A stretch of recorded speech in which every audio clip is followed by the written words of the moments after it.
তার মধ্যে যে কুমন্ত্রণা ঢোকানো হয়েছে, এইগুলো জানতে গেলে পড়াশোনা করতে হয়তো, এগুলো জানতে গেলে গুরুর কাছে গিয়ে বসতে হয়তো। কৃষ্ণ 16,108টা বিয়ে করেছে, আমি দুটো করলে দোষ কেন? কৃষ্ণ কি শুধু 16,108টা বিয়ে করেছে, অন্য কাজ করেনি? কৃষ্ণ বাম হাতের কনিষ্ঠ আঙুলে একটা গোটা পাহাড় তুলে ফেলেছে। তুমি তোমার বাম হাতের কনিষ্ঠ আঙুলে একটা ইট তুলে দেখাও, পারবে? কৃষ্ণ একটা হাতের গর্তে গিয়ে কালীয় নাগকে লাঠি ছোটা নামিয়ে মেরে এসছে, শুধু নেচে নেচে মাথার উপরে মেরে এসছে। তোমার সামনে যদি একটা কাল কেউটে সাপ আছে, হ্যাঁ, যদি কেউটে সাপ আছে, বাবা গো মামা গো বলে পাঁচিলে ভবন বলে। শোনো, কৃষ্ণের বিবাহ বিবাহ বলে মনে করো না। কৃষ্ণের বিবাহ হচ্ছে মর্যাদা রক্ষা। আমরা যে বিয়ে করি, আমরা তো শুধু আকর্ষণের ফলে বিয়ে করি, সমাজ বলেছে বিয়ে করতে হবে তাই বিয়ে করি। কৃষ্ণ তা নয়।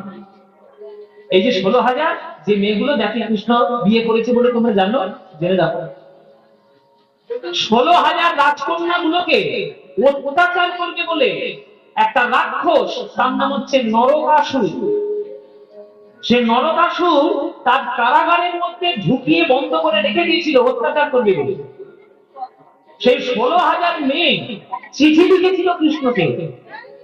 নরকাসুরের বাড়ি কোথায়? আসাম, যেখানে কামাখ্যা মন্দির আছে, ওইটা হচ্ছে দেশ, ওইখানে তো বাড়ি ছিল। ওই 16,000 মেয়ে চিঠি লিখল কৃষ্ণকে যে আপনি আমাদের বাঁচান, আপনি একটা দ্রৌপদীর মান রক্ষার জন্য একটা মহাভারত করে ফেলেছেন, আর আমার 16,000 মেয়েরা আপনার কাছে আশ্রয় চাইছে, আপনি বাঁচাতে পারবেন না? তাদের চিঠি পেয়ে কৃষ্ণ এসছে দ্বারকা থেকে তাদেরকে উদ্ধার করতে।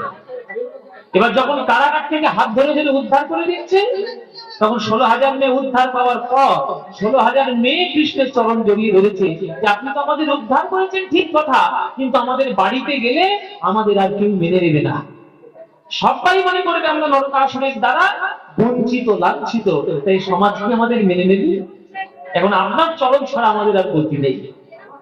তখন কৃষ্ণ বললেন যে বেশ, তোমাদের তাহলে তো আমি আশীর্বাদ করলাম যে তোমরা আমার সঙ্গেই চলো দ্বারকাতে, তোমরা আমার স্ত্রীর মর্যাদা পাবে, আমার স্ত্রীর মর্যাদার মতোই তোমরা পাবে। তাদের জন্য 16,000 একটা অট্টালিকার রাজপ্রাসাদ করে দিল, প্রত্যেককে সম্মান করে তাদেরকে সম্মান করে তাদের ঘরে রাখলো তাদের সম্মান রক্ষার জন্য। এগুলো তো জানতে হবে মায়েরা, শুধু না জেনে তো আন্দোলন করতে হবে না। শাস্ত্র জানতে গেলে শাস্ত্রের ভেতরটা জানতে হবে। আমরা কৃষ্ণের নামে শুধু এরকম দোষ দিয়ে যাই, কারণ আমাদের মাথা